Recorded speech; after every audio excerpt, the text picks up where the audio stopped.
সত্যি আমার মনে পড়লেই গায়ে কাটা দিয়ে উঠছে, মনে পড়লেই।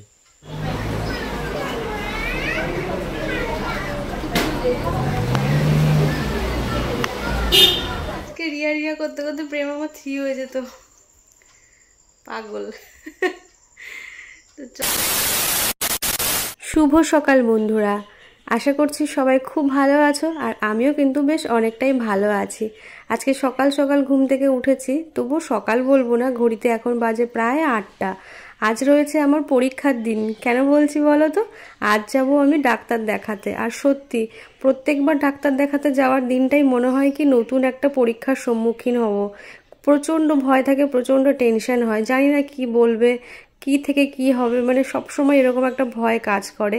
জানি ভগবানের আশীর্বাদে সবটাই ভালো আছে, ভালো থাকবে, তবুও ভয়টা তো মন থেকে দূর হয় না বলো। তো সকাল সকাল উঠে বাসি ঘরটা গুছিয়ে নিয়েছি, আর তোমাদের দাদাভাই এখানে গাড়ি ভাড় করে নিয়েছে, যেহেতু বেরোতে হবে। আর আমি কিন্তু এখনও গাড়িতেই যাতায়াত করি, মানে বাইকে, কারণ আমি টোটো বা অন্যান্য কিছুর থেকে আমি খুব কমফোর্টেবল মনে করি বাইকে যাওয়াটা। আমি ফ্রেশ হয়ে একবারে রেডি হয়ে নিলাম, আর এদিকে আমার বরমশাই কিন্তু একদম রেডি। আর আজকে সকালবেলা না সেরকম কিছু খাইনি, যেহেতু ডাক্তার দেখাতে যাব, তো মার ওদিকে প্রায় রান্নাবান্না সবটা কমপ্লিট হয়ে গিয়েছে। সকাল সকাল ভাতটা খেয়ে গেলেই ভালো হয়, আর যা গরম পড়েছে বাইরের কোনো খাবারও ভালো লাগে না। আর এদিকে তোমাদের দাদাভাই আগের দিন করে নিয়ে এসেছিলাম যে রিপোর্টগুলো, সাথে অ্যানোমালি স্ক্যান, সব কিছু ঠিকঠাক করে গুছিয়ে রাখছে, যাতে একবারে ডাক্তারের সামনে গিয়ে সেগুলো খোঁজাখুঁজি করতে না হয়। ও কিন্তু এইসব দিকে একদম এক্সপার্ট, কাগজপত্র মানে সব কিছু ঠিকঠাক করে নেওয়াটা। আর এদিকে মার দেখো রান্না বান্না হয়ে গেছে। সকালে মা করেছে আজকে ভেন্ডি ভাজা, আর রয়েছে সব কিছু দিয়ে একটা নিরামিষ তরকারি, সাথে পনিরের তরকারি রয়েছে, কিন্তু আমি সেটা এখন আর খাবো না, গরম গরম ভালো লাগছে না একদমই। তো খাওয়া দাওয়া করে নিয়ে বেরিয়ে পড়েছি। আর সত্যি মনের মধ্যে সেই যে ভয়টা কাজ করছে না, ওটা কিন্তু কিছুতেই দূর হচ্ছে না যতক্ষণ না ডাক্তারের সামনে গিয়ে কথা বলছি।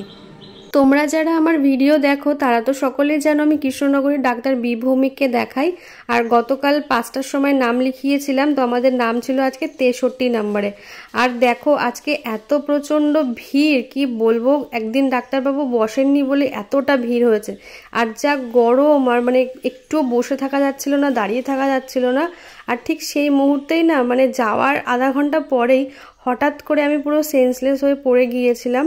তোমাদের দাদাভাই তো প্রচণ্ড ভয় পেয়েছে, কি বলবো, মানে আমার না এত মাসের প্রেগনেন্সিতে এই প্রথম এরকম হলো, জানি না কেন হয়েছে। আর আমার হাঁটুতে প্রচণ্ড লেগেছিল হঠাৎ করেই, মানে কেমন করে জানি। আমি তোমাদের দাদাভাইয়ের সাথে কথা বললাম, জল খেলাম, খেয়েই আমি মাটিতে গড়িয়ে পড়ে গেলাম, এরকম হয়েছে।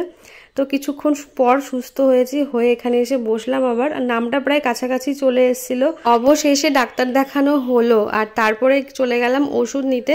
তোমাদের দাদাভাই একাই গিয়েছে, কারণ দোতলার উপরে গিয়ে না ওষুধটা নিতে হয় বলে আমি আর উঠিনি।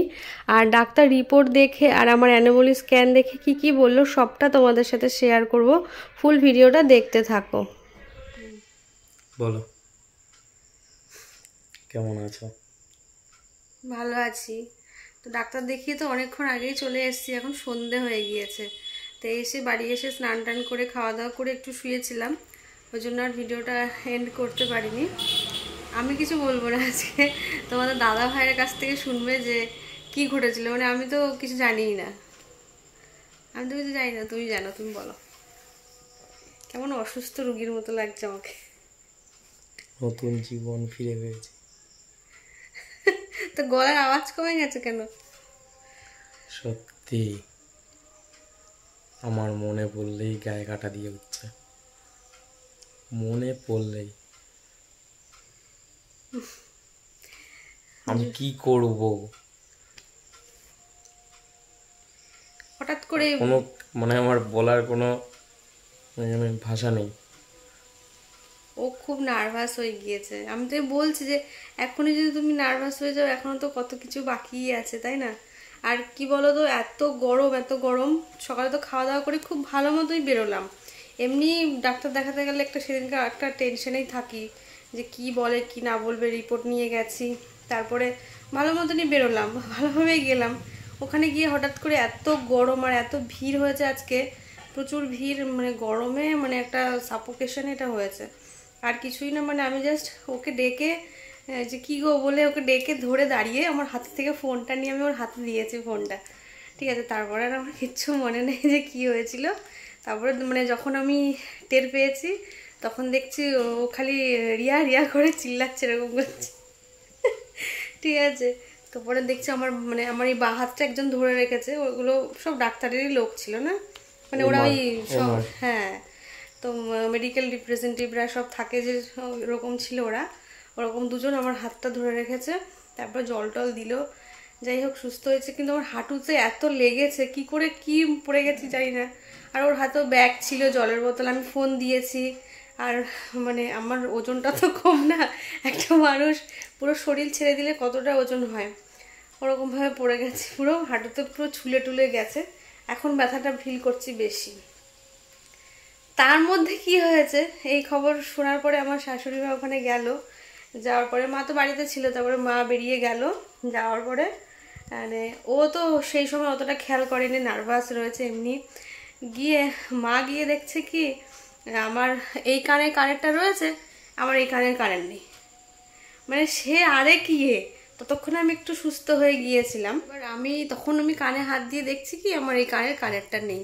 মানে আবারও মানে সুস্থ হয়েছি, আবার মানে এসে আমার গা হাত পা কাঁপা শুরু হয়ে গিয়েছে যে এটা কি সর্বনাশ হলো। তারপরে সে এদিক ওদিক খুঁজছি, আমি ওকে বলছি হেলমেট দেখো, মানে হেলমেট খুলেছিলাম গিয়েই। আর এত ভিড় আজকে, যদি পড়েও যেত মানে কারো যদি হাতে কেউ পেয়ে যেত আর দিত নাকি। আর ওখানে সব কত দূর দূরের মহিলারা সব বসে আছে, বসার জায়গা নেই আজকে, যে যেখানে যেমন তেমন করে বসে আছে, মানে এরকম একটা অবস্থা। তো আর কারো হাতে পড়লে কেউ সোনার জিনিস দিতে চায়। তারপরে তো মানে এদিক ওদিক খোঁজাখুঁজি, বাড়ির থেকে যে ভিডিও করে গেছিলাম সেই ভিডিও চেক করছি যে ছিল কিনা, বাড়িতে যখন ছিলাম দেখছি হ্যাঁ রয়েছে। ওদিকে মাও খুঁজছে, ও খুঁজছে, ও খালি বলছে আমি নিজেকে কন্ট্রোল করতে পারছি না। তখন আমাকে বলছে যে আমি নিজেকে কন্ট্রোল করতে পারছি না, একটু আগে এরকম একটা ঘটনা, আবার এখন।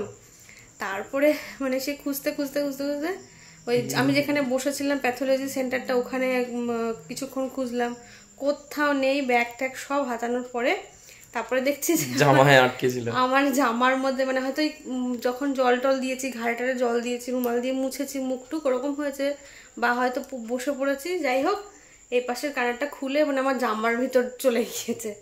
মানে কি মানে হট করে মনে হলো যে এগুলো দেখি আমি জামা কুর্তি যেহেতু পরেছিলাম, তারপরে দেখছি যে কুর্তির মধ্যে, মানে সেই সময় যে আরে কি হচ্ছিল যে কি মানে কেমন যেন একটা আজকে বিপদের দিন গেল বলো, মানে একটার উপর একটা লেগেই থাকলো এরকম আর কি। যাই হোক, তো এমন অসুস্থ আমি এতদিনে মানে এত মাস হয়ে গেল, এরমভাবে আমার এত শরীর খারাপ এত কিছু হয়নি। মেন কথা গরমে। তো ডাক্তারের কাছে রিপোর্টগুলো নিয়ে গিয়েছি, কিন্তু কি কি বলেছে সবটা এই ভিডিওতে আমি আর শেয়ার করছি না, ভিডিওটা প্রচুর বড় হয়ে যাবে। তো ডাক্তার রিপোর্ট যা যা বলেছে সেটা তো আরেক মানে কি বলবো, সারপ্রাইজ সব কিছুই। ডাক্তারের কাছে যাওয়া মানেই প্রতি মুহূর্তে সারপ্রাইজ থাকো, রেডি থাকো সারপ্রাইজ নেওয়ার জন্য, যে এরপরে এটা হয়ে গেছে, এটা হয়ে গেছে, এটা বিপদ, ওটা মানে সেটা আরেক টেনশনের ব্যাপার থাকে। তো সবটা শেয়ার করবো পরের ভিডিওতে। এই ভিডিওটা এই পর্যন্তই রাখলাম। তো সবাই প্রে করো যেন ভালো থাকি। আমি আমার সন্তান, আর এই যে সন্তানের বাবা, ও তো বিশাল নার্ভাস হয়ে গিয়েছে। কি বলছিলাম, বলছে প্রেম আমার 3 হয়েছে, বলছে আজকে রিয়া রিয়া করতে করতে প্রেম আমার 3 হয়েছে, তো পাগল। তো চলো, ভিডিওটা কেমন লাগলো অবশ্যই জানিও। আর তোমাদের কারো কিছু সাজেশন দেওয়ার থাকলে আমাকে অবশ্যই দিতে পারো, যারা নতুন মা হতে চলেছো বা যাদের নিউবর্ন বেবি হয়েছে, তারা ভালো লাগে তাই না বলো।